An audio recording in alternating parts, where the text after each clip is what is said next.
Very good afternoon, beautiful ladies and gentlemen. Just right in time for Farm Drive here at AFarmers Media with me, Brian Munda. And James Mirara. James, welcome to the conversation again. Thank you, Brian. You're a very experienced farmer when it comes to poultry keeping. I think I'm not that qualified or experienced, but I'm still learning. You're still learning? I'm still learning. But you've been 5 years in the business. Yeah. Right? Yeah. And over the 5 years? It's have not been a walk in the park, Jay. Yeah. Yeah. Absolutely. So at least I've learned from the experiences and also from the other farmers. Yes. And so far so good. At least I'm now enjoying the reap. I'm reaping the joy. Yes. Yeah. Now let me ask you. Of late, yes, we have faced quite a few challenges with the supply of eggs. Yeah. The prices. Also supply chain when it comes to feeds. Yeah. And also even supply of even external competition. Yeah. When we talk about importation of eggs. True. So it's the conversation we want to have today. Why are eggs so expensive? In the last in 2019, these eggs were retailing at around, one crate was retailing at around 270 shillings. Yeah. Right now it's 450 shillings. I don't know if you know that. I do know that. Absolutely. Yeah. So what we want to talk about today, and before of course we can start talking much about that, you can also be part of this conversation on AFarmers Media on Facebook, AFarmers Media on Twitter, AFarmers Media of course on Instagram and also YouTube.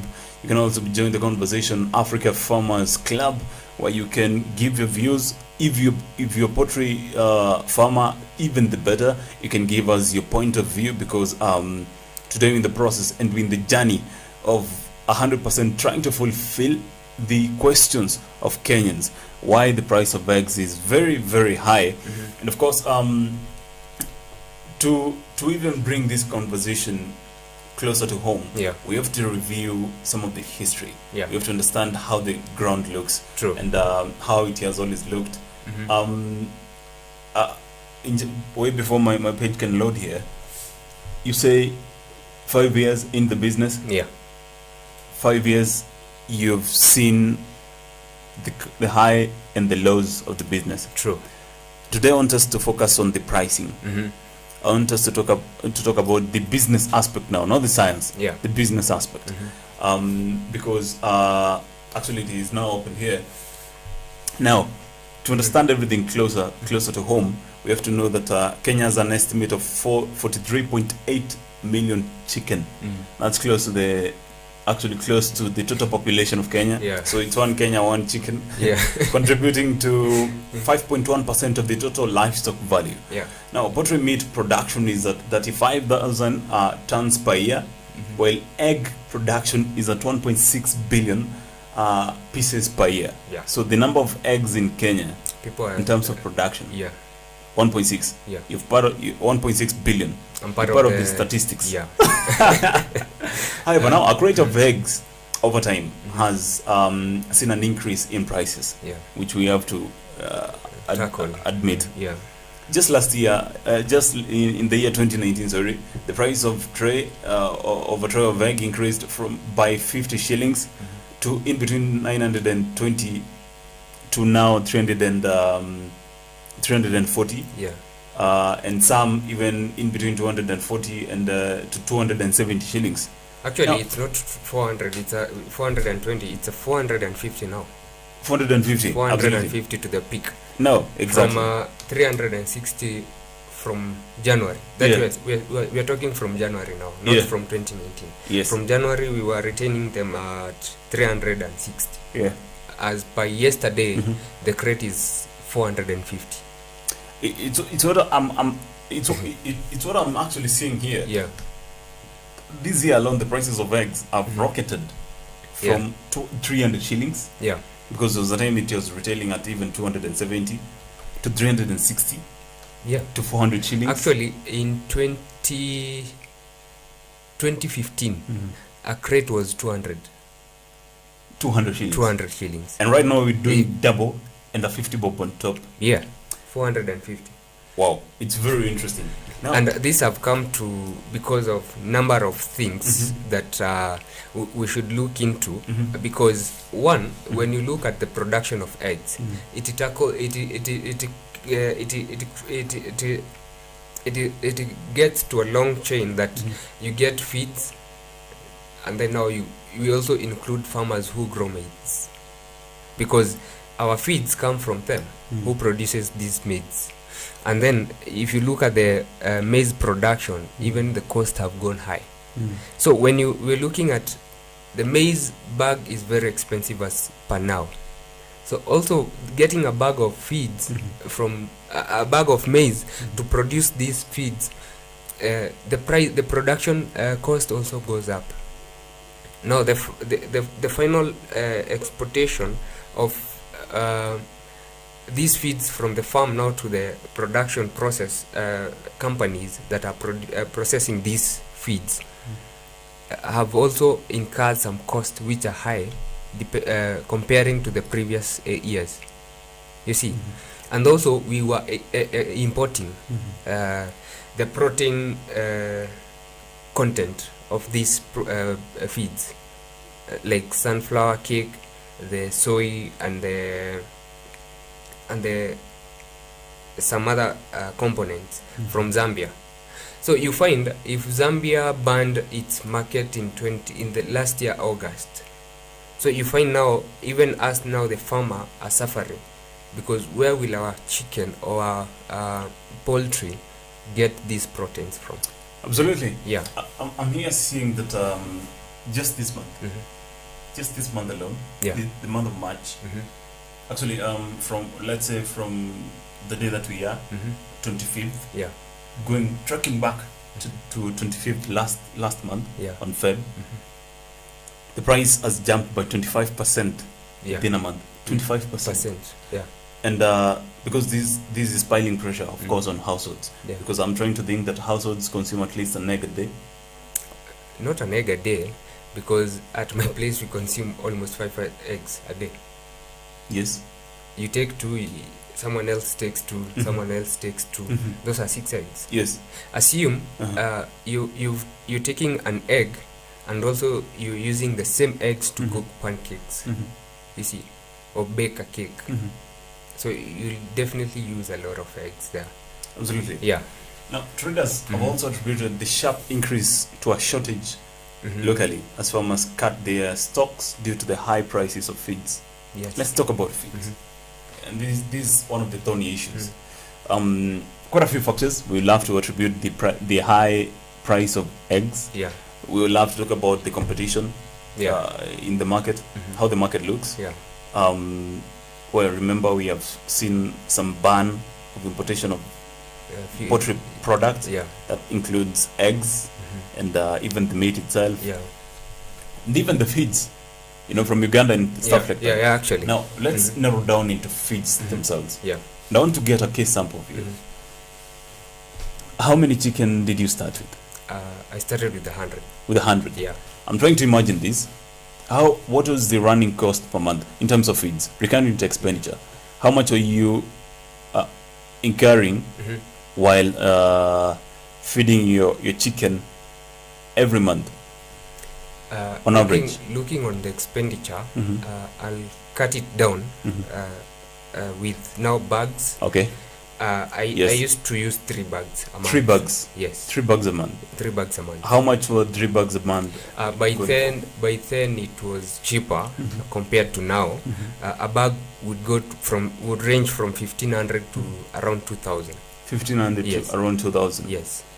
Well, right now? Right now, a bag will it's going to from 2,500 to 3,500. And it's still going up, because we are lacking raw material from our country. We are expecting the government to come in and now do the negotiation with Zambia and other stakeholders, maybe other countries that are producing these sunflower cakes, the protein content, you see. So the prices might go even higher. I'm here trying to think. I want you to wear the farmer's shoe.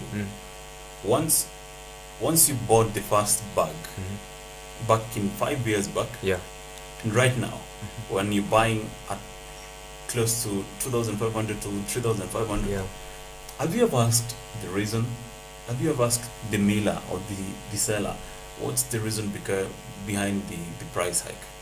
We always ask ourselves first, as the farmers, or myself as a farmer, why is it becoming so expensive for a bag compared to when I was starting the business?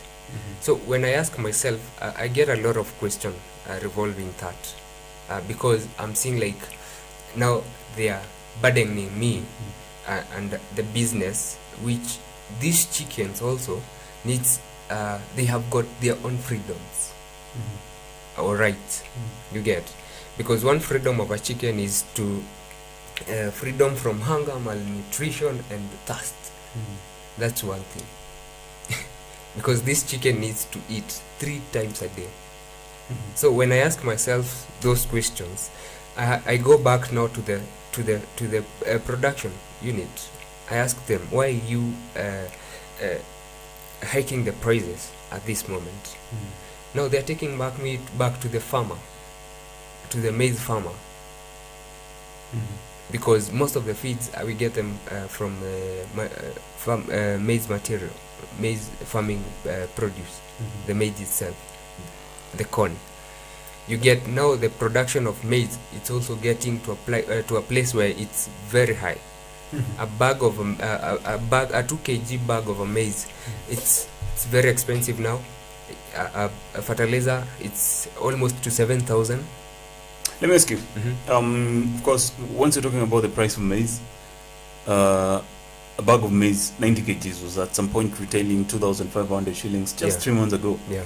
Right now it's retailing at 4,400 and even plus, still going up. Yeah. And I'm trying to think, millers, of course, it's a conversation we had with one of the millers. Yeah. And the cost implication of this, the production implication, and how is it going to affect the market frequency? How they're going to affect, but they're going to visit the market frequently. But you as a person, have you thought an alternative of having your own maize, having a few raw materials for yourself that can at least push? By that, I'd say at some point yes, and at some point no, because now at the cost of getting other alternatives also implies on me. Because if you start now checking the business I'm running and the other business I will also take aside to run this to get the other alternative, I'll also incur some either losses or maybe I won't be able to run to get those raw material, because I'll have to source them elsewhere. Assume I'm going to another miller or where the feeds are produced. You see, maybe they won't check it in a perspective of a farmer. They will look it in a perspective of someone who is intending to get them to other farmers. Unless now I'm looking in a perspective of myself, having a collaboration with a miller. Yeah. So let me ask you. I'm trying to think the cost implication, and specifically when I'm talking about the cost implication, is rahisi sana. Yeah. Ushaifikiria maybe kutafuta, well, badala niende kwa mila, naweza panda vitu kadhaa hapa na pale, alafu itanisaidia kupunguza bei ya kununua feeds. Now that's the biggest problem we have as farmers, because now kuangalia now kupanda vitu zingine pale, maybe myself I don't have that enough land, so that is one challenge. It will have to eradicate this other business of chicken and then now going fully to the other one, because the land is of scarcity. Yeah. Let me ask you, at the farm gate 5 years ago, how much are you selling a crate of eggs? A crate was going for 250, 280. At the farm gate? At the farm gate. Ile nyuna mtu anakuja ananunua kwako anaenda. Yeah. Right now? Right now at the farm gate it's 350 to 380. 350 to 380. Yeah, and now to the market is to 450. So do you think that the recent high cost of eggs is attributed down the value chain from the farmer, or is it the brokers? Is it the retailers? Not specifically the broker and the retailers. It's to the farm. Because now you find even when yourself you want to go low, the market is not allowing you. You can't go low because the market is already high, and the cost of these feeds, the cost of equipment you're using, assume they are feeders. There is someone who is having incubator for his own chicks in his own farm. So also the equipment we are using, the prices are also high. You find even the price of that one chick when you're buying to the incubator or the hatcheries, the price has also goes up. So you find yourself, you cannot go low, or you cannot lower your prices to a point that the farmer, you have to go loss. So you're trying to say that this is not just attributed to the cost of feeds and also the homogeneity of the market, and how it is receiving even the imports of eggs, but then it's also attributed to the beginning, from scratch, the machines that are going to be used, and if you're going to source for some of these small chicks at that early age, even the prices have gone high. True. They have, we used to get a chick at 100 bob, one. Now you find it's around 180 to 100. Let me ask you, what's the general feeling with the farmers right now? I'd say at some point they are depressed and they are regretting, maybe to some extent, but when you look at the journey now, they are feeling the need to regulate everything. Because myself, when I was starting, it was okay, but now it have come to a point that it's a pitch. You're feeling the pitch of the market, and generally the rising cost of everything. Let me ask you, are you in a cooperative? I'm in a cooperative of Kiambu Cooperative Society. Kiambu Cooperative Society. I'm trying to think that you have a chapter, or you have, for example, a small group of poultry keepers, poultry farmers. And there's some, you might even be in a WhatsApp group somewhere, in a Facebook group somewhere. Once you, at the end of the day, you're scrolling down to see what they've been saying over time, over the day, what's the general feeling? Are some leaving this venture? How are the others coping? As when I was entering the society, we were 730, but now we are 400 and something. You see, most of them, they have pulled out.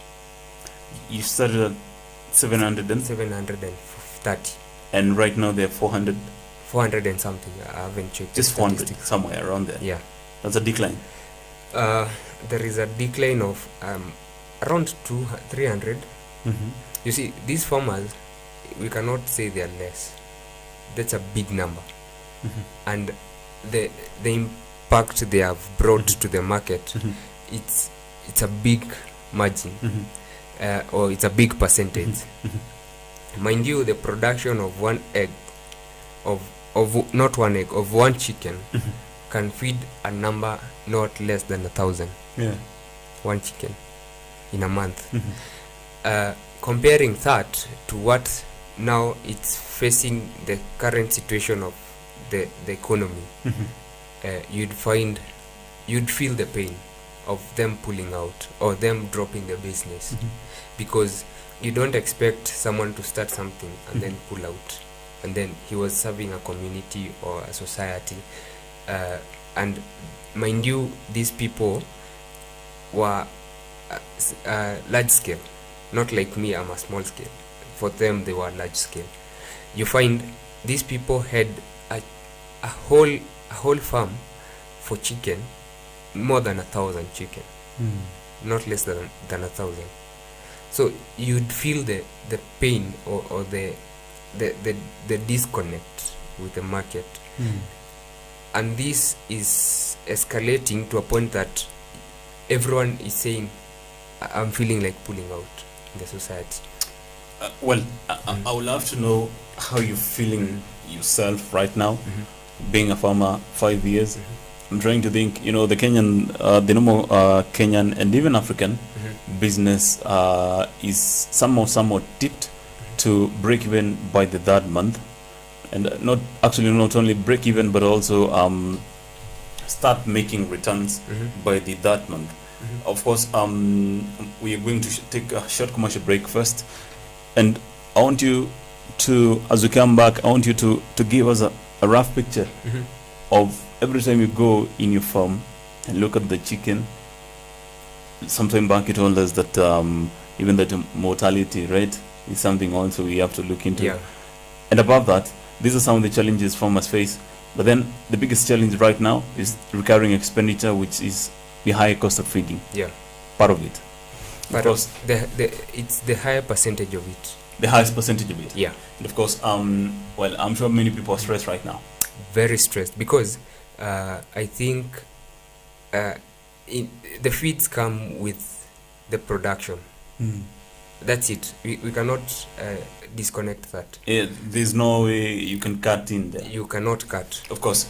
And if people are stressed, can I interest you? Even crops are stressed. I think when people are stressed, everything is stressed. Even crops get stressed. Part of the reason as to why crops might get stressed is waterlogging. Yeah. Of course, the high amount of warmth we are receiving right now, in terms of even the direct sunshine that we are receiving, temperatures and everything. Yeah. And of course, they're starting to react also. Yeah. Some are even drying up. And of course, it's always good to make sure that you realize that when there's, for example, drought, roads are always tending to go down. Yeah. Of course, or even for water, to look for water and micronutrients and nutrients. Of course, one of the best products that you can use to take care of your stress, absolutely, Mega Kelp from Omnia Nutrology. Of course, this is a soluble fertilizer where you can apply during the moment that you find out that your crop is stressed, and ensure that you're bringing it back to life, breathe some good air back to life in the crop.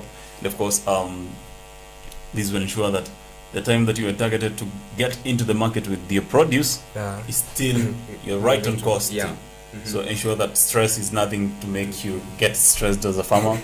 What you need to do is go to the nearest agrovet and ask for Mega Kelp from Omnia Nutrology.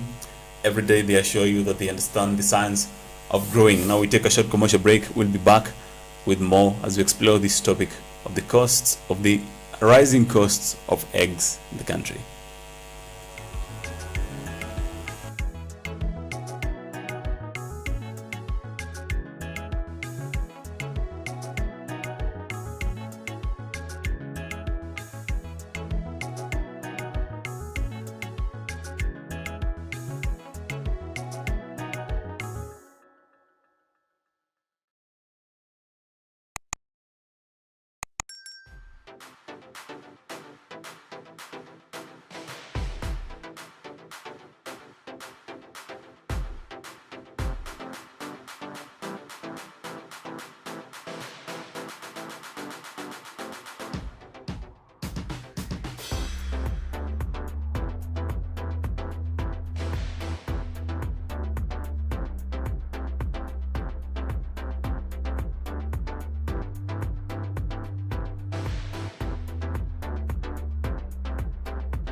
Celery is a marshland plant that comes from the same family as carrots and parsley. It has long, firm and pale green fibrous stalks and grows in bunches of approximately 8 to 10 centimeters. The stalks taper into leaves at the top. When planting celery, it's best to ensure that the soil is enriched with compost and with a soil pH of between 5.8 to 6.8. It is also important for celery to grow in moisture-retentive soil. Lastly but not the least, select a site that receives full and direct sunlight. Celery needs about 130 to 140 days to mature between seedling and harvest. Growing celery is generally considered to be an ultimate vegetable gardening challenge. It's easy to grow, but has very specific needs.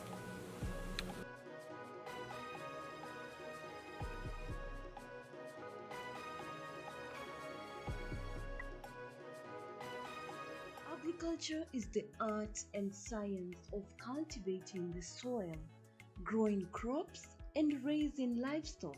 Agriculture provides most of the world's food and fabrics. It is not only a source of food and income, but also creates employment opportunities for many people in the world. Over 1 billion people worldwide work in agriculture, generating 2.4 trillion for the global economy. The global impact of farming on the environment is revealed that 40% of the Earth's land is now given over to agriculture. Agricultural development is one of the most powerful tools to end extreme poverty, boost shared prosperity, and feed a projected 9.7 billion people by 2050. And we, the AFarmers Media, roll the carpet for you as we welcome you to our thrilling farm visits to different farmers that educate and inspire you in different sectors in agriculture. Catch us also on our shows on all our social media platforms as we bring you educative and informative information that will help you learn and guide you on your agriculture journey to success. Our farmers attain knowledge and grow profits.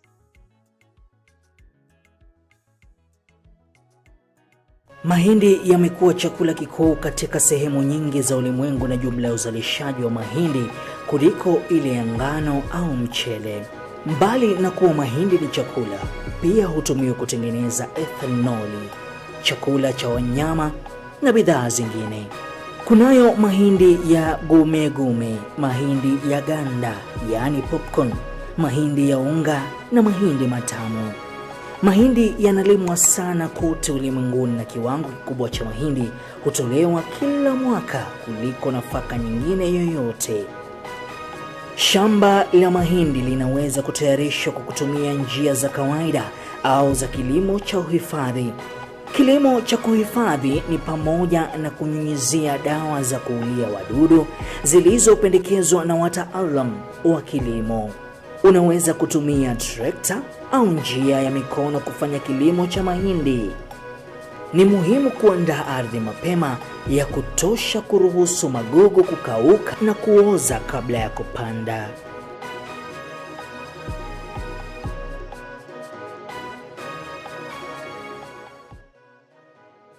Eggplant is an elongated shaped and dark purple fruit, and its leaves are large, ovate and slightly lobed.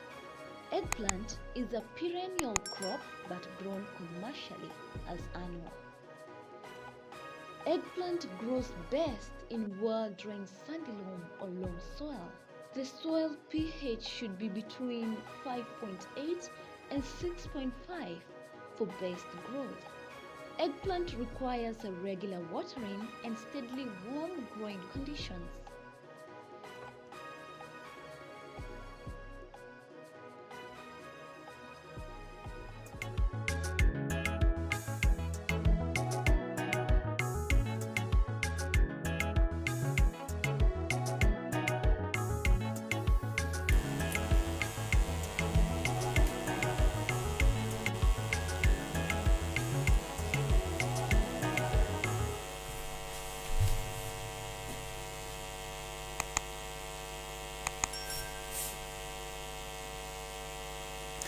Welcome back to Farm Drive here at AFarmers Media, where we connect, learn, and grow. Of course, at Farm Drive, what we do specifically is, well, at the end of the day, once you have a product, you need to take it out there to people so that they can consume, and of course, you can make money. Either way, remember, agribusiness is, well, a science and a business, so we're here to focus on the business side. And of course, what's the best way to understand the business, just like the market? Of course, now today we're talking about the market of eggs and factors that are influencing the pricing of eggs. Of course, recently we have seen the cost of eggs skyrocket even within 1 month, because counting in between looking in between 25th, which is today, and 25th last month, within a span of 1 month, the cost of eggs are skyrocketed from actually 300 to 450 shillings, close to that. And of course, we have been trying to understand why the skyrocketing prices of eggs, and with me in studio is James Mirara, who has been doing poultry farming for the last 5 years, and he has seen the pricing of eggs from when they were cheapest when you came in, and right now when they are the highest. And as well, you did say before we did take a short commercial break, is that farmers are really stressed. Very stressed, because they're facing a lot of challenges that I think most of them they can speak them out, but Yes. With a lot of whatever is going around, I think they've just decided, let's move on, let's soldier on and fight. The previous well, before we did take a short commercial break, we were talking about part of the reason as to why it's skyrocketing is because of the cost of production, which is has been influenced by the high cost of feeds. Now, in this half, we're going to talk about the importation, the effect of importation bans on eggs and poultry products, and even after the government opened up its boundaries again to Uganda. You know, there's a time that it did lock the boundaries. It locked them, and then, well, there was some imbalance of trade within the country. And of course, it led to inflation of food, specifically eggs. And of course, poultry products. And right now, they actually in 22nd December, actually December 2021. They opened up the boundaries to Kenya. Of course, CS Munya, who is the CS of Agriculture, did have a bilateral trade conversation with Uganda. And of course, the move, of course, saw Kampala delay its proposed retaliation ban on Kenya's agricultural produce. Again, there has been a pull and push in everything around here. And now, Mirara, part of the reason as to why there was a ban back in 2019, from 2019 to 2020, and 2020, part of 2021, was because the Kenyan farmers were saying, wow, how are you expecting us to compete with cheaper eggs that are being imported? And then the government had the cries of farmers, and then it shut down. Before actually then, what was the feeling? Before actually farmers did push. You see, you cannot introduce something to the market and you've not consulted the farmers. We felt like we are being fought on over, because we are producing actually in Kenya. I think we have two different kind of layers or chickens that lay eggs. We have the white eggs and the brown. I don't know if you know that. Kenyaji, you're talking about the layers. The layers. We have white layers and brown layers. What's the difference? The white layers, the eggs are kind of whitish, and we have the brown ones. In terms of quality, color, in terms of marketing, where does the difference come in? In terms of the quality now, it's quality. Which one has more quality? The brown. The brown one. The brown one. Close to the Kenyaji one. So you find that the Ugandans have more brown, but now I think the production it's very high on their end. But you cannot expect them to produce very high and then introduce it to Kenya with a lower price. Yes. And then you're fighting your own farmers. So we felt like they're fighting now the farmer who have been to market, and this market, it's their own dependence. We depend on that market to sell our produce, the eggs and stuff. But now you can't introduce an egg, whereas you're selling at 11 shillings and then you get at 8 shillings. Let me ask you. You're competing, you bring in an egg to the market and you're selling one at maybe 11 bob. Yeah. And the Ugandan egg is selling at maybe 8 shillings. Yeah. And my question is, well, the government goes ahead and bans importation of poultry products, including eggs, in 2019. And now, right now, you see, when you import something and then hike the prices, or block the importation of feeds and stuff, you don't expect us to lower the price. You expect us to hike the price of the product, right? Because if you bring more produce or more feeds and stuff, we will lower prices. I'm trying to think just like a Kenyan consumer. What do they prefer? In terms of the egg that they're going to buy. You're just going to buy an egg that's cheaper, even of good quality. Definitely, but how many Kenyans do know the quality, the kind of quality they're buying? How many Kenyans know what quality they're buying? Very few. So you'd find a Kenya would go for a lower price, but not including the kind of quality. They only care about the quantity and the lower prices. Okay, so I'm here asking, and actually it's why we're laying the background to the conversation we're going to have in just a few. Yeah. Now, the dwindling supplies from Uganda following tight surveillance at the borders that has stopped eggs that were being smuggled into the country has made the situation even more dire. One trader who is in Nairobi said that we are not getting enough supplies from farmers as we used to before, and the shortage is what has pushed the prices high. This faster shortage. Yeah. And you said part of it is because some of the farmers have pulled out. They have pulled out. Of course. Yeah. Now the prices of layers mash has been on the upward trend since last year, with the 50 kg bag from Uganda Limited retailing at 3,100 shillings from 2,500 in March 2021. This has in turn pushed up the cost of production at the farm level. Yeah. Now, Kiambu, of course, one of the places that you come from, we have seen members drop.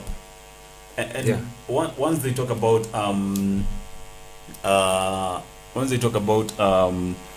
importation of eggs themselves, not even the feeds alone. Yeah. Importation of eggs. My question is, the government went ahead and banned, and then the cost of production was left still high. Yeah. Right? Yes. And now the Kenyan government also thought of opening up. Of course, bilateral talks were done, and then it opened up the boundaries. Again, fresh to Uganda. Yeah. But then the situation is not changing anyway. You see, you cannot do the bilateral talks and not proceed, including the farmers, on what to do next. Because we were left hanging. We don't know what they talked. Yes, some of the bit of it we know, the bit of the closure meeting we don't know. But now, if the feeds are still high brand, how will I be able to lower my prices and the market is still high? You see, I won't be making any profit. I'm not saying we are always after profit, but my question is, how will I be able to curb the cost of feeds, the cost of any logistics from the farm now to the market, to cater for this community or societies that need my products, you see, and the prices of production is still high. and you expect me my prices to be low. It's impossible. So let me ask you, the market that you started supplying eggs, when you started supplying, and right now, as the consumption continued to increase, as when I talk about consumption, is not the consumer, the end consumer. Yeah. I mean the retailers that you sell to, or even wholesalers. The demand is still crazy out there. The demand is there. It's very high. The demand is very high, Brad. And mind you, the labor intensive on my side is also high, because you find the longer we have, the longer paybacks when it comes to poultry. What do you mean by that? By longer payback, you take this chick at the 1 week or 18 days old, up to around 18 weeks. That's when it will start laying. 18 weeks to 80 weeks. You have that period of 18 weeks to 80 weeks of production. Now from 1 week or 3 weeks up to 18 weeks, you see the labor you'll be doing, it's only feeding the chicken,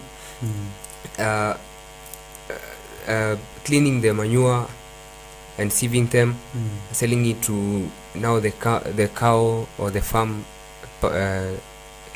farmer, because you find you're doing a lot of work and you're not getting the income at the first week. First 7 weeks, let me say 7 weeks, you're not getting anything. But this chicken, they have to eat, they have to drink, they have to be safer, they have to be protected. And mind you, they are predators. We have rats, we have snakes, we also have diseases. So you have to get the right medicine, the right protection for this chicken. You see, the labor intensive I'm talking about, those are the kind of the hardship the farmer will go through. Absolutely. Yeah. And if we're talking about farmers and feeds, well, right now the companies are buying, and millers were buying feeds, maize, sourcing maize from farmers, and others buying, even importing maize from other countries. And you know what? We have one proud miller who keeps on sticking with the farmer and buying maize from the farmer directly, maintaining the quality. Yes. And you know, the Kenyan maize is perceived to even be of high quality also. And of course, we were there with you. They do very good spot checks. I really liked, very liked what they do. Yes. And I might be going back there to have a conversation on how I'm getting my feeds there. Yes. Yeah. Absolutely. And of course, we're talking about Kana maize flour. Kana maize flour from giant millers. And of course, they keep on notoriously sourcing maize from farmers. And maintaining the quality of production. They will never leave the farmers behind. And absolutely, it's what Kana maize mill, of course, keeps on assuring you that they will always continue supporting farmers, buying directly from farmers. And of course, above that, they're also going to ensure that the nutritional value of what they're selling to you is worth it. And above all, you know, one thing they're proud of is the quality of the design that they have for their onga.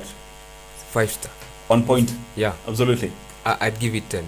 Oh, you'll give it 10? 10 over 10. Oh, I love that. So ensure that you can go to the nearest supermarket that you find out there, and of course even a wholesaler shop, and buy Kana maize meal. They say it's premium maize meal. Of course, once you talk about premium, it's perceived to be a little bit expensive, but then they bring in a very good price because they care about you. Very sweet. Absolutely. So you can walk. It's very sweet. Very sweet. Have you tasted? Actually, I did yesterday night. Not yesterday. It's the one you always eat here at work. Wait. Yes. It's the one. Yeah. Wow. Thank you, Kana. Very sweet. Wow. I've never known. They always care for you. Oh, they always care for me. Thank you very much, Kana. Of course, you can visit all those places that we've said, wholesaler shops. You can also visit the retail. retail shops. And also you can go to supermarkets where they will assure you that you can buy even with the smallest quantities that you can. It's always the unique pack. You'll know it. Yeah, absolutely. You'll know it. Of course, we take a short commercial break. We'll be back with more.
Pesticides can be very harmful to humans and environment if they're not properly handled.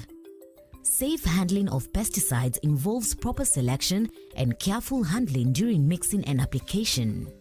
However, as useful as they are, they're inherently toxic. Here are some ways you can handle pesticides for your own safety, your farms, and the people around you. We are looking at reduced accumulation of obsolete pest control products in the country as one.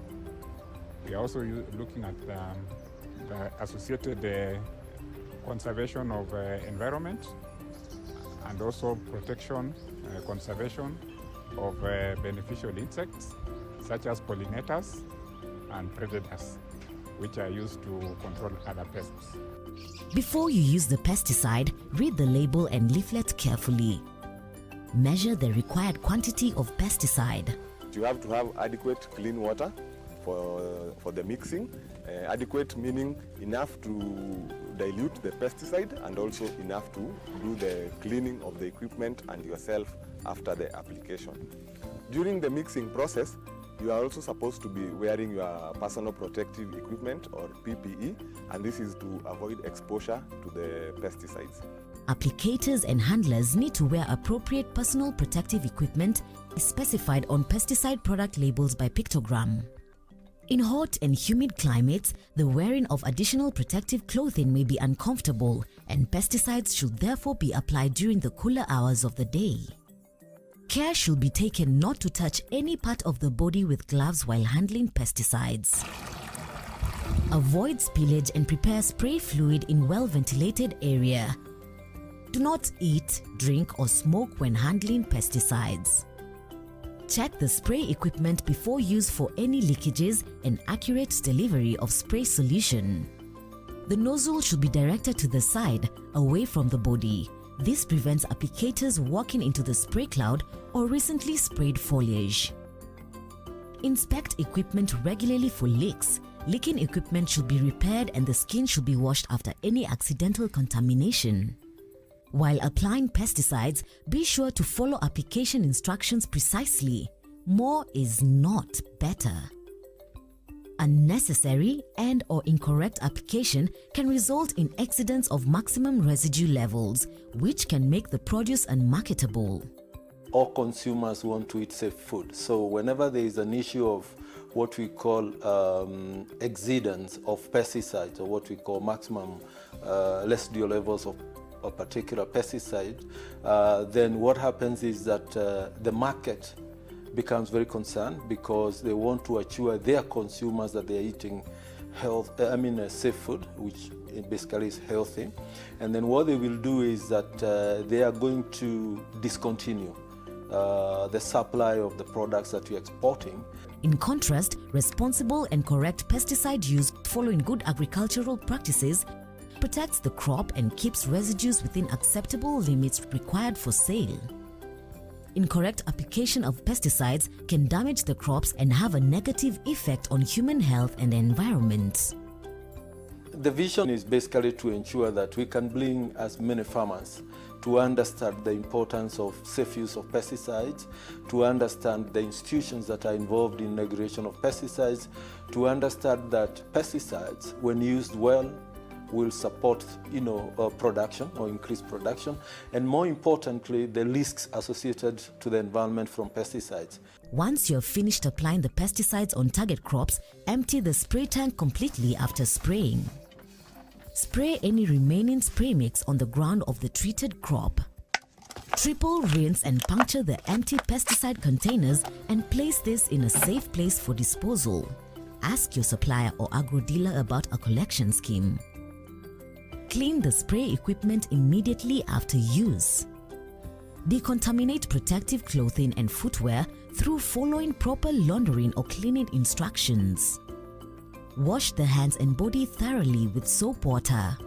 A sprayed field must be marked and unauthorized entry should be prevented. In case of suspected poisoning, please refer to the label for instructions and call the poison center on toll-free line indicated on the label. Report the specific pesticide used. Mishandling pesticides could have adverse effects on not only plants but also humans and the environment. Proper care and instructions should be adhered to always. Farmers are advised to attend available trainings on good agricultural practices and pesticide use within their counties to ensure safety while handling pesticides. Remember, proper usage of pesticides increases yields and market access for your produce. Food safety is everyone's responsibility, starting with the farmer. Dawa bora, mazao bora.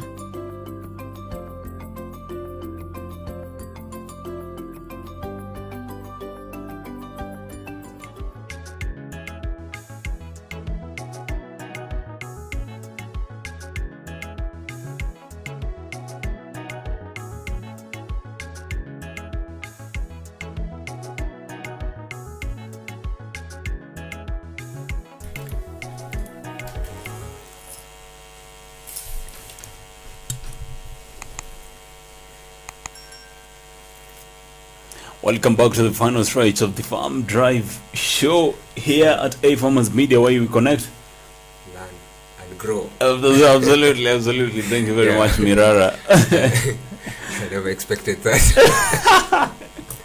Wasn't ready for that. But We connect, learn and grow. Absolutely. As always. Of course, and at Farm Drive, what we keep on saying is, let's understand the market so that we can now understand what types of crops we're going to put on our soils, what types of animals we're going to shelter, and absolutely everything that involves agribusiness. I like what you always tell the farmers. The difference between them and the farmer who's watching is what? Yeah, and the difference between them and who they aspire to be is information. Nothing much, nothing less. Absolutely, yeah. You always learn. Yes. And continue learning. The learning process never ends. Yes. Yeah. Absolutely. And once you talk about information, we have questions, and today we are here to answer them. True. And of course, we even let other questions go to the necessary people. Yeah, and also them help us learn. Exactly. Yeah, by asking questions and the discussion we always have. Absolutely. At AFarmers Media. Yeah. And Africans are farmers. Yes. Yeah. Absolutely. Yeah. And I'm here thinking, well, Mirara, you've practiced poultry farming the last 5 years. Yeah. And I'm sure there's always been ups and downs. Yes. And today's conversation has all along been the rising costs of eggs. Yeah. Of course. And of course, you've said that part of it is because of the ban of importation. Yeah.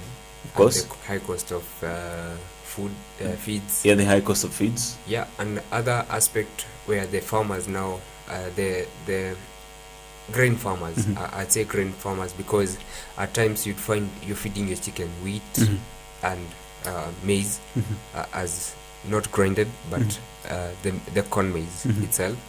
But now you find when these farmers are exploited on, not exploited, the implementation of maybe produce of bags of maize, fertilizers, the implements. Yes. When the prices are high, yes, these farmers will affect other farmers. Yes. Not basically them.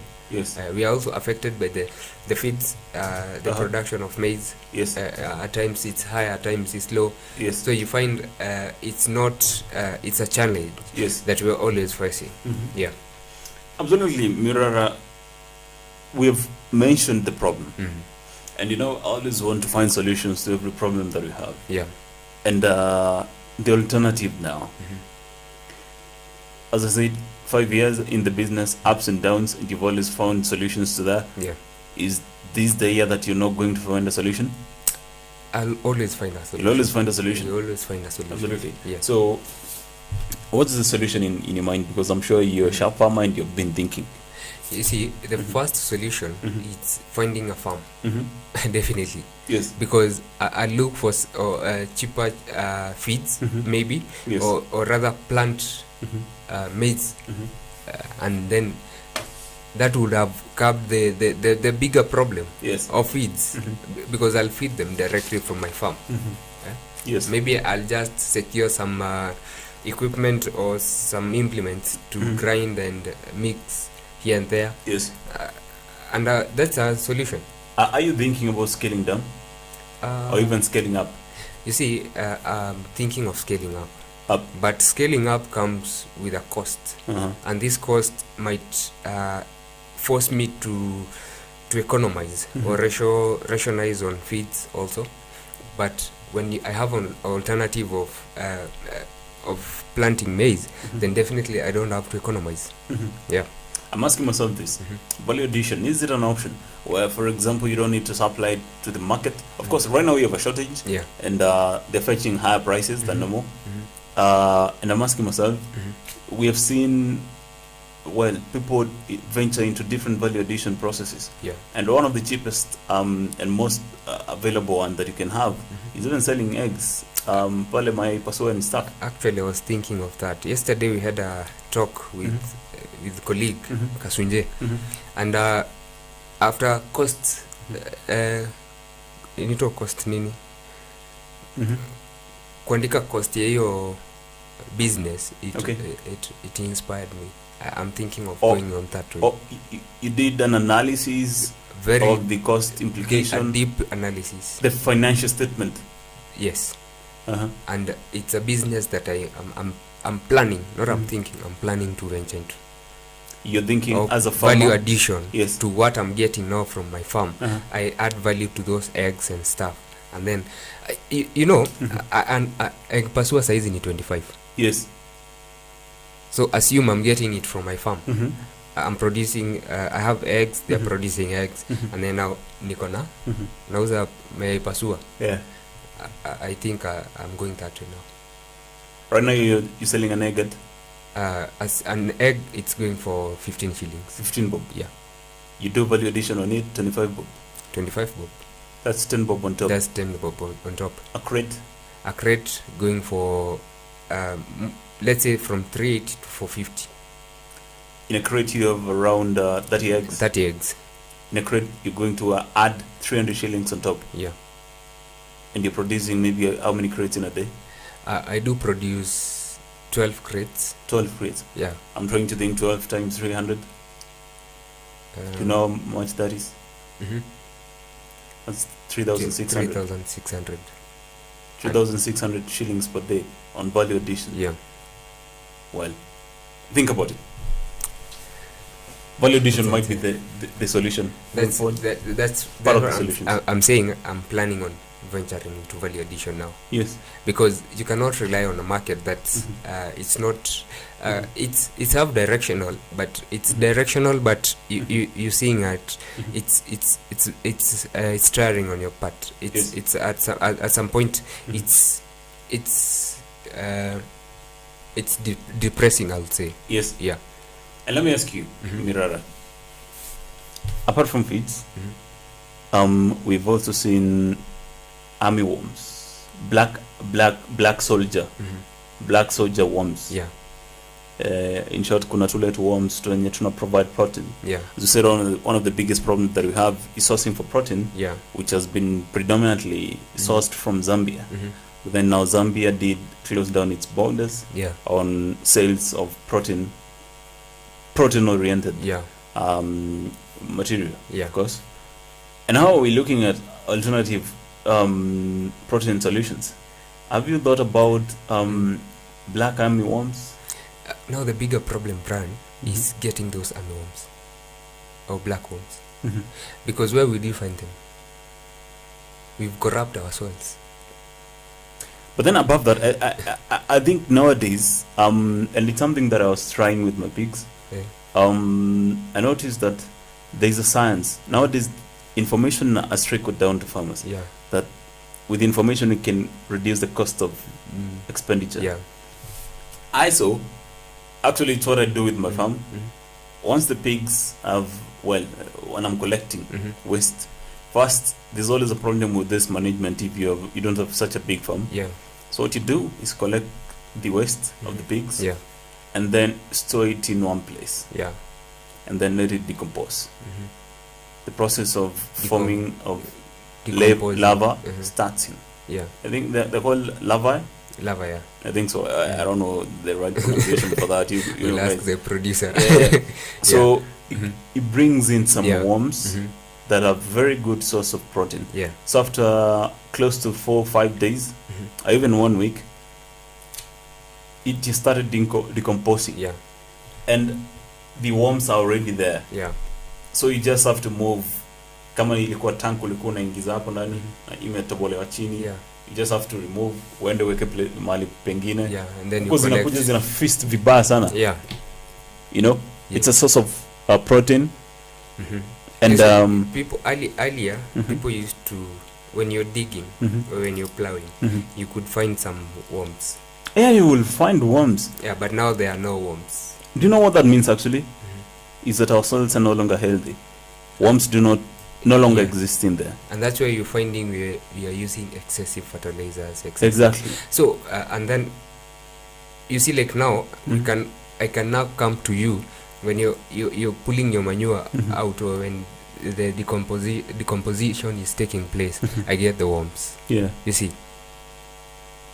But now, how many farmers will be willing to give out their worms?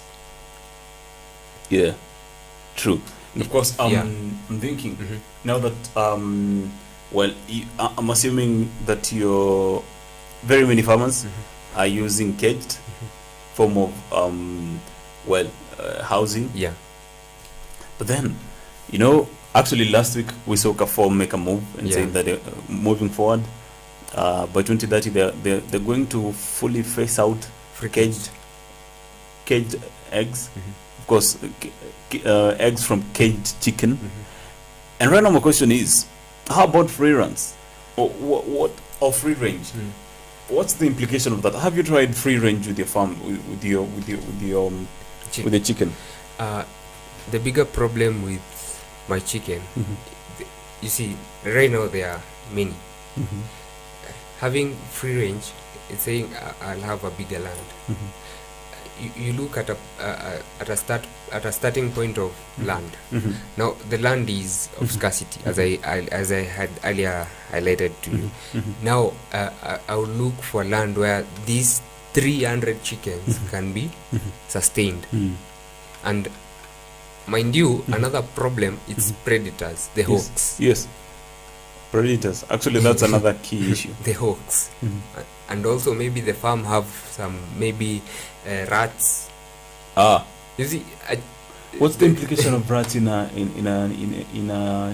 chicken setting? See, the eggs. Oh, it's gonna eat the eggs. A rat can eat eggs. Yeah. Oh wow! He didn't know that. I never knew that. And also the snakes now will eat the egg and the chicken itself. Wow. Yeah. Now you look it on a bigger picture because they are free range now. They are freeing on the land. Yes. Assume they are hawks. They are maybe dogs out there.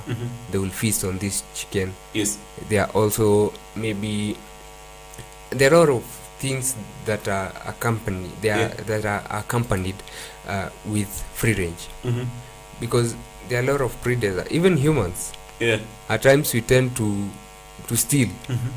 When you see a chicken that is not associated that has no clear history of who is the owner, who is not the owner. Yeah. So the security of that chicken is not assured. Yeah. So we tend to cage them because the ownership and the security is of priority. Yeah. So Mirara, you're talking about alternatives in terms of feeds. You can locally source yours now. You can plant a few. Yeah. I can lease land, plant maize, and then at the end of the day, I have feeds. Your feeds. Yeah. Well, above that, you can also, we're looking into value addition. Value addition, I get eggs from my farm, I boil them. You see, I'm just boiling in my house, then sell them. What I'm seeing in this war against the rising cost of eggs is you have to break down almost every aspect. Yeah. You can look into reducing the costs of production, which is the feeds. Yeah. You can also look into increasing the profit margins by doing value addition on them. And by that way, you're still, at the end of the day, you're still going back to the financial statement that you're doing your mathematics on. And the final answer that you get is a more positive one. It's a more healthy one compared to the one that is stressing people right now. Actually, in value addition, you can just do the value addition both in the chicken, the egg, and the manure. Because when you separate now the manure and the sawdust, you can sell this manure to the farmers as a manure or as animal feeds also. Because if I sell to you as a pig, a pig farmer, it's a feed. Yeah, but they sold that. And also to the livestock, the cow farmer, dairy farmers. It's a good source of protein. Very good source of protein. Oh, that's interesting. Yeah. Well, so right now we're talking about solutions. Yeah. And so we want to provide. We're providing. And of course, once you talk about solutions, one of the best things to think about, I'm sure you have used pesticide. I never knew rats do eat eggs. Now you know. Until today. So of course, I'm sure you're not happy with a rat in your farm right now. I think you saw what I did. Brother, yesterday. So I saw you had some hit. some hate practice. You're not so animal protection rights against a rat. You see, for a rat, we don't hate rats, but the destruction that comes with the rat. It's not what we hate. It's not what I hate. It's what I hate now. Absolutely. And I'm sure you're planning to use some pesticide against them.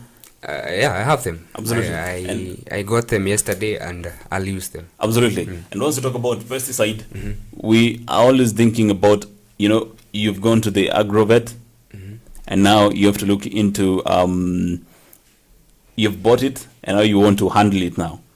You see, when you get to agrovet, like what I did yesterday, I went and asked. I inquired the best.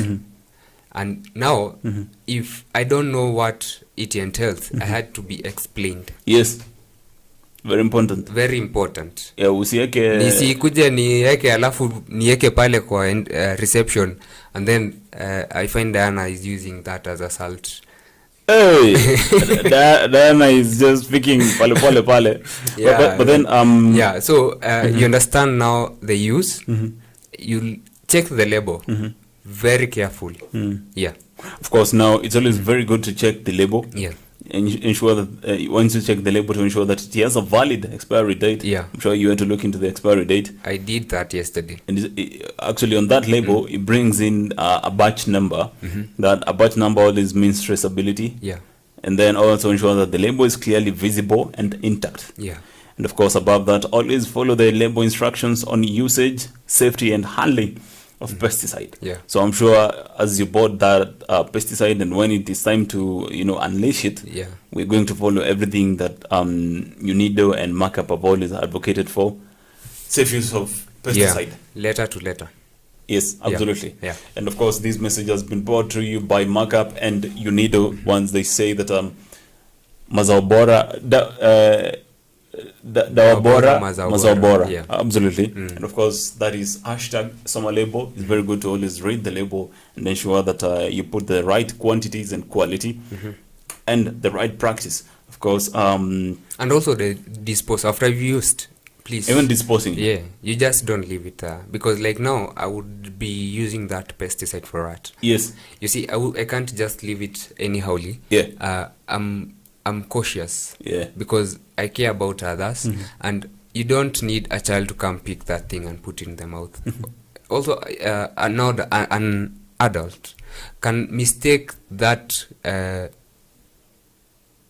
paper or that plastic label with something else. Oh yeah, You but see? yeah, that sachet can be the sachet can be also the container. Assume that sachet it's similar to coffee. Yeah. Assume, just assume. Absolutely. You see, so, you'd be mistaken to put on a mug and so, that's the end of it. Yes. Yeah. Of course, Mirara, from today's conversation, what I've thought is that yes, we have done the assessment of the situation assessment, but then actually the take home for me right now is the fact that value addition and alternatives for protein, sourcing for protein is one of the solutions that we are looking forward to. Actually, we have the solution. It's only that we don't want to go. Actually, you've educated me. Like, I didn't know, like, after decomposition, the worms are there. Yeah, the worms are there. I think that's something that I learned many years ago, and I forgot. Yeah. So at least now, if I lack proteins, I will visit you in your farm. Yeah, you go. Absolutely. Then we'll have a negotiation of worms. Yes, absolutely, yeah. So, of course, this is what has been in this show, talking about the alternatives or the solutions towards the rising costs of production of eggs, which is also as a direct effect increasing the pricing of eggs even in the market. So of course, value addition, make sure that you can look for alternative sources of protein. That will help you pass through these tides, economic tides. And it will also leverage on your costs. Yes. Absolutely. Thank you very much, Mirara. It's always a pleasure to have you in this conversation, because I've always aspired to be a chicken farmer one day, poultry farmer.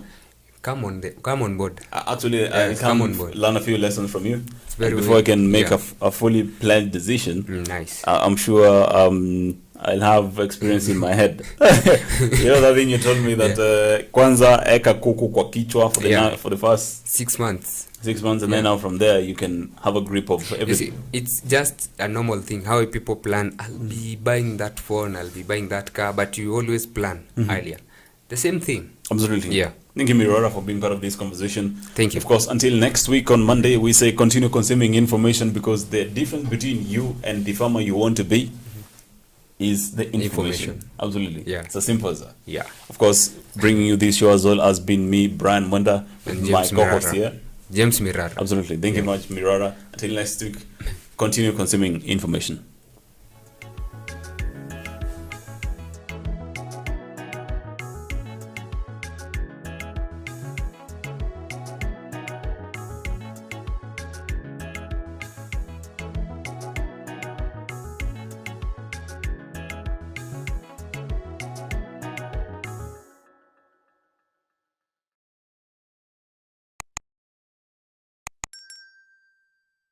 Welcome to yet another episode of the Market Watch here at AFarmers Media, where we get to understand the market trends, and understand how we can have the grip of the market. Now, today I want us to discuss what's right behind me here, unga.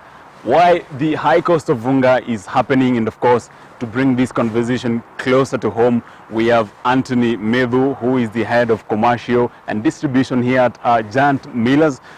Anthony, welcome to the conversation. Thank you very much, Brian. I'm sure you've heard Kenyans complain about the high cost of unga. Yes. What's happening? Thank you so much for the invite. The big issue here, we are talking about raw material. As you know, more than 90% of the cost of unga is maize. So as the price fluctuates frequently, you find the price of the unga is going up. So basically, it's the price of raw material. Right now, there's a shortage of maize. Yes. One bag of maize that was retailing at 2,500 some time back, some 2 to 3 months ago, is now retailing at close to 4,400 from the farm gate. Yes. So what's the ripple effect and direct effect that we're facing right now? The ripple effect is basically availing our product at a little bit higher price. Yes. A packet is going between 150 and above. Basically because of the raw material, it's not available. And what we have kept stored for some times now, it's depleted. So you see the raw material keep on changing. So the availability is a problem, but we are coping. I hope you know that farm inputs are on the high right now, historically. And we visited a few farmers who say the cost of fertilizer is a little bit higher. And some say they're not going to use fertilizer, and some who say they're going to use it say they're going to inflate the prices of maize. Let me say that. What are you looking into 6 months from now, once the planting season is done and now it's the harvesting season? You are going to the market to buy and come mill and then sell to another market. What are we looking into? It won't be easy. Definitely it won't be easy, but I would prefer the farmers to do the right things. Let them put the fertilizer for the quality of the maize, because here, as you heard sometimes back, we are of quality. We are providing a quality ugari, a tasty ugari. So we rather increase the price, but we give Kenyans a quality flour. So we are not going to have shortcuts.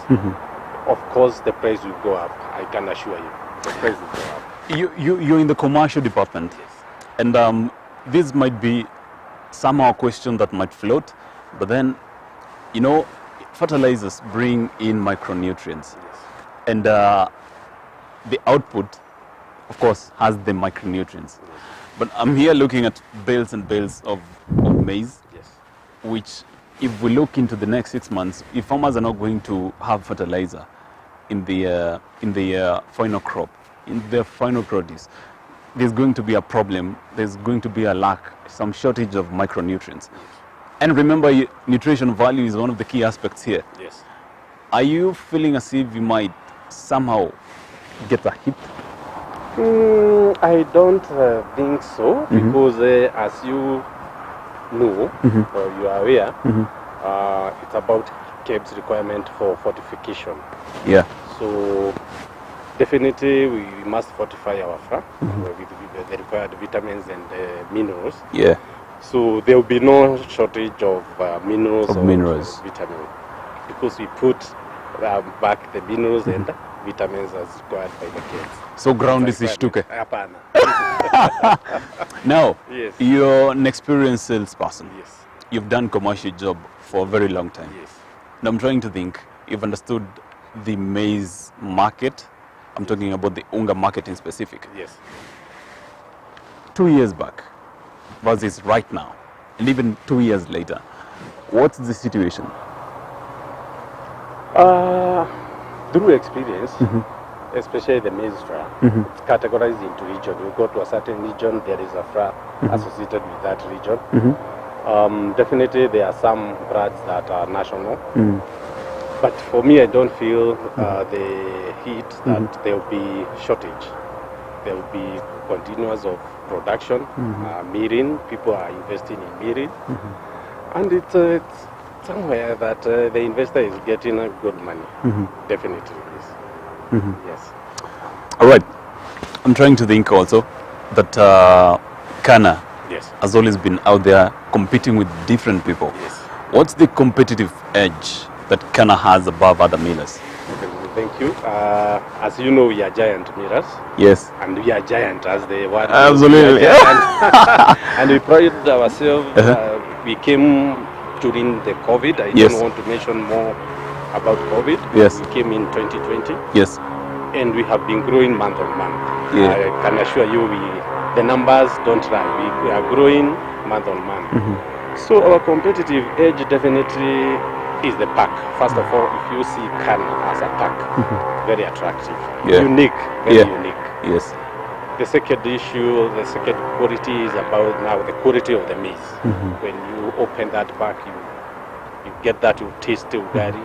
That is what we sell, taste ugari. Definitely the pricing, Kana is a prime premium product, but we price just after regular. We position ourselves in between regular and premium. But you're premium actually. Yes. Because we want every Kenyan to taste our ugari. Yes. So we don't price ourselves very highly. Yes. Okay. So those three issues is what we sell. That is what we have been doing for the last 2 years. Yes.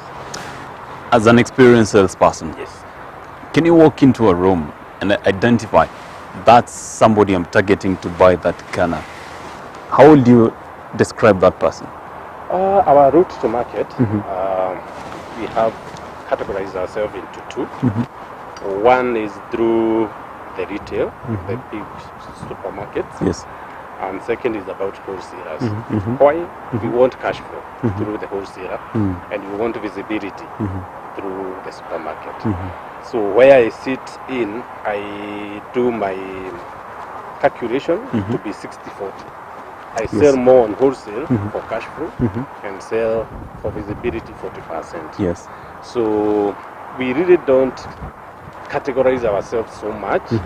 That is our customer. We look at everybody who can afford our quality. Yes. To taste us. Absolutely. Yes. I'm sure you're part of the team that did come up with a pricing plan for this product. Yes.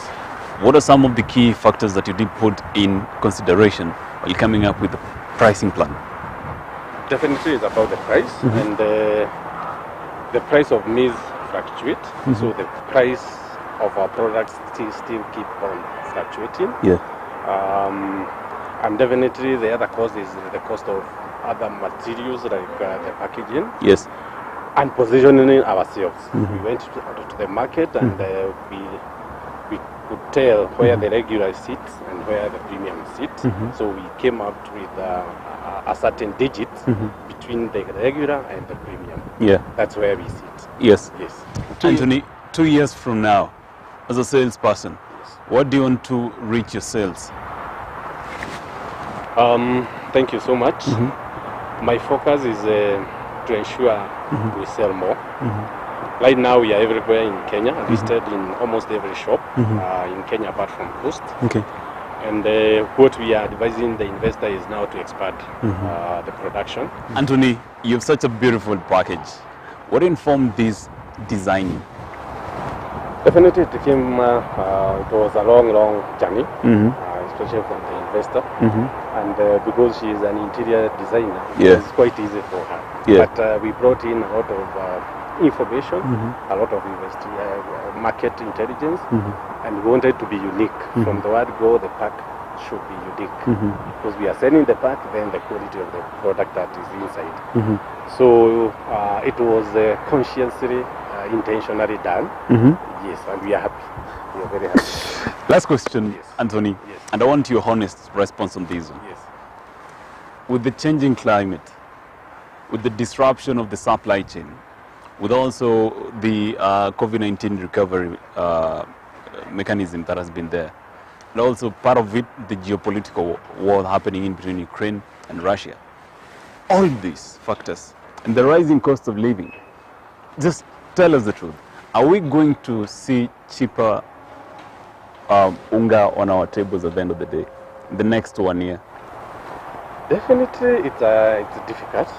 It's difficult, but I will talk about giant winners because we have learned our lessons within those 2 years, and we have plans. We have expansion plans. We have storage plans.